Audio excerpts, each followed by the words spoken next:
So Frank, first of all, congratulations on this. You did a spectacular job in this project. It is a fun watch, even though it's so intense.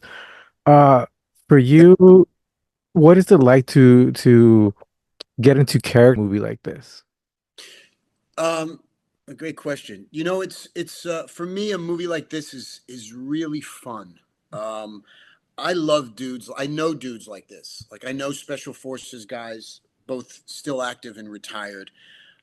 It's fun for me to kind of, in an authentic way, represent these guys. And I know a lot of what they go through emotionally and spiritually as well because they're good friends of mine. So movies like this, I really, I love doing them. Like I would do more of them if it didn't kind of create a problem stereotypically. Mhm. Because I just am fascinated by these guys. It's funny because you watch a movie like that, not realizing they do things that are a lot more intense than even that movie can display. You know what I mean? So, it's a chance to get to play somebody that I don't think I could ever be. Mhm. So it's cool. You seem to keep yourself physically fit. Is there anything you change in your training regimen in order to, do the stuff that is needed in films like this? That's a great question, but I don't. I really live my life like I'm a special forces guy. I mean, I eat once a day. I train. I fight.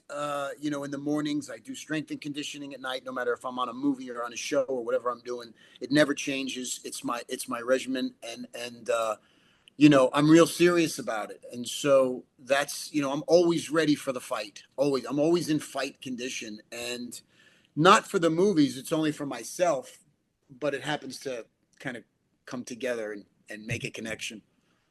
Definitely. And you know, your cast members are incredible. How do you build that chemistry? Because you have to be a team in this movie, and how do you build that cohesiveness with your co-stars in order to feel like you are a team in real life? Another great question. What I get to do, which I'm lucky at this point, in movies like this, at this kind of budget, is I get to have some say. Mhm. So I immediately, as soon as I read the script, I'm thinking what one of my friends, my actor buddies, whether it's I reached out to Andy Garcia. John Swab has a connection with Melissa Leo. I reached out to Bo Knapp. They found Josh Hutcherson through I think John Swab. George Carroll has done 7 John Swab movies, so we knew the crew that we were assembling because we've all worked together and we all respect each other. Juan Pablo, and like you're really kind of going into something that requires that level of commitment and camaraderie. And sometimes in Hollywood, you can put all these names together, but you don't have that cohesiveness because there's a bunch of egos and this, that, and a third. We knew like when I got Mackay Pfeiffer, I said, this is going to be, I mean, it's just going to keep elevating. And I think that's what happened. I think for a movie at this level, this movie shut down in Puerto Rico after 3 weeks. We had no more money. Well, And a couple months later, we got a call that they got the money. And instead of going to Puerto Rico, they wanted us to go to Colombia, which actually served us better because it's more like Venezuela. But we had to kind of do a dance and make sure we could put these movies together. It was not easy to make this thing. And John Swab and our editor Kevin Hale just assembled it, and then you can't see it. It's kind of seamless. So it was a difficult journey. This Long Gone Heroes.